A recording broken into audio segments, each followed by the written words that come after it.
Vendredi 6 avril, le Clubhouse de Girondin TV vous ouvre ses portes. Soyez les bienvenus, installez-vous confortablement et regardez le menu de cette émission. Dans 48 heures, coup d'envoi de la 31e journée de Ligue 1 pour les Girondins en déplacement à Caen. Du coup, conférence de presse aujourd'hui sur la plaine des sports du Haillan. L'attaque girondine était conviée. Tout d'abord, l'excellent Nicolas Maurice Bellet qui réussit une saison pleine, même s'il aimerait être plus souvent décisif. Yoann Gouffran, son compère de l'attaque, qui est en passe de battre son record de buts en Ligue 1, plus que 2 petits buts. Et ce sera chose faite, alors pourquoi pas face à Caen, son ancien club. Et puis Francis Gillot, on l'a quitté dépité après le match nul face à Dijon. A-t-il digéré la réponse dans quelques instants. Dimanche 17h, Stade Michel Dornano, rencontre entre le 8e et le 18e de ce championnat. Des Normands relégables qui ont absolument besoin de points et devront très certainement se découvrir une chance, peut-être, pourquoi pas, pour les Girondins de Bordeaux. Mais attention, les stats entre ces deux équipes sont assez défavorables aux Marines et Blancs. On verra ça à la fin de cette émission. Mais pour l'heure, la conférence de presse, Francis Gillot, Nicolas Maurice Bellet et Yoann Gouffran. Francis, Bordeaux hors de ses bases, c'est mieux, donc c'est plus facile à préparer. C'est pareil. Le problème, c'est que j'ai pas un discours différent quand on joue à domicile ou à l'extérieur. On joue les mêmes principes, on joue de la même façon.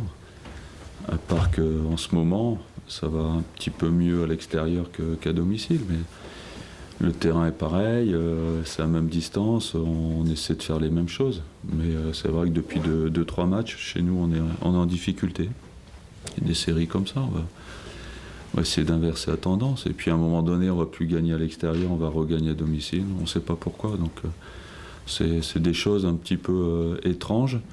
Mais au niveau du discours, on joue toujours pour gagner, que ce soit à l'extérieur ou à domicile, de la même façon, avec les mêmes principes de jeu. Caen est en difficulté, c'est une équipe qui va être obligée de venir vous chercher, elle ne peut plus attendre, elle est vraiment condamnée à gagner ses matchs. Donc elle devrait vous laisser des espaces. Ça ne veut rien dire. Il y a plusieurs façons de gagner les matchs. Il y en a qui gagnent les matchs en restant derrière et en contrant, on verra. Non, mais c'est une équipe plutôt joueuse quand même, avec des joueurs qui sont bons techniquement, qui ont envie d'aller vers l'avant. Moi, j'ai vu leurs 2 derniers matchs, ils ont fait quand même notamment contre, je sais plus, c'était Paris, je crois, où ils ont été très intéressants. Ils doivent gagner le match assez tranquillement, mais je pense qu'ils vont jouer. Donc ils risquent d'avoir des espaces. Ouais. J'espère qu'on va en profiter. C'est l'équipe qui me ressemble un peu, mais on prend souvent des buts en fin de match. Ouais. Parce que vous allez, c'est quelque chose dont vous pouvez profiter. Ben, on aimerait bien marquer dans les arrêts de jeu aussi. C'est arrivé quand même cette année. On a pris quand même 5 points là-dessus. J'ai fait mes comptes parce que ça commençait à m'inquiéter parce qu'on voyait que le négatif. Et je dis tiens, peut-être que nous aussi on a marqué dans les arrêts de jeu. Et c'est vrai qu'on a gagné 5 points dans les arrêts de jeu, on en a perdu 7. Malheureusement, on en a perdu 4 en 2 matchs consécutifs. Donc ça s'équilibre à peu près.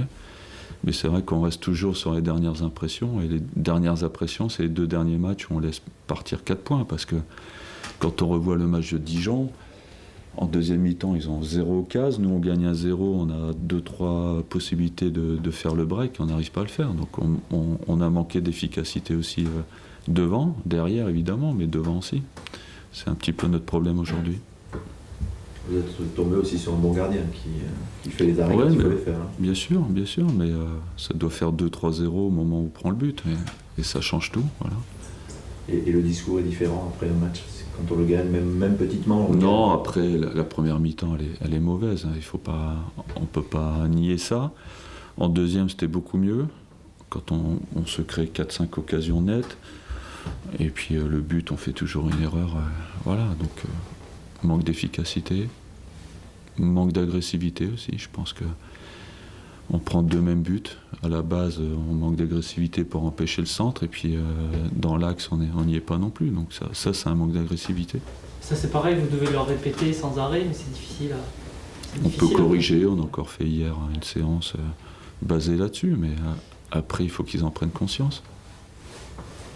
Et quel est votre discours pour la fin de saison, la motivation Déjà, pour la 4e place, ça va être compliqué, ça, il ne faut pas se le cacher.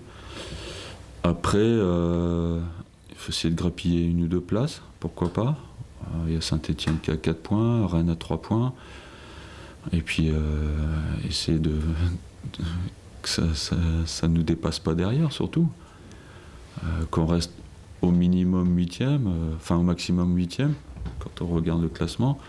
Et puis essayer de grappiller 1 ou 2 places, je pense que ça serait intéressant. Et puis notre boulot, c'est de gagner des matchs, c'est de travailler jusqu'au 20 mai, c'est notre boulot. Oui.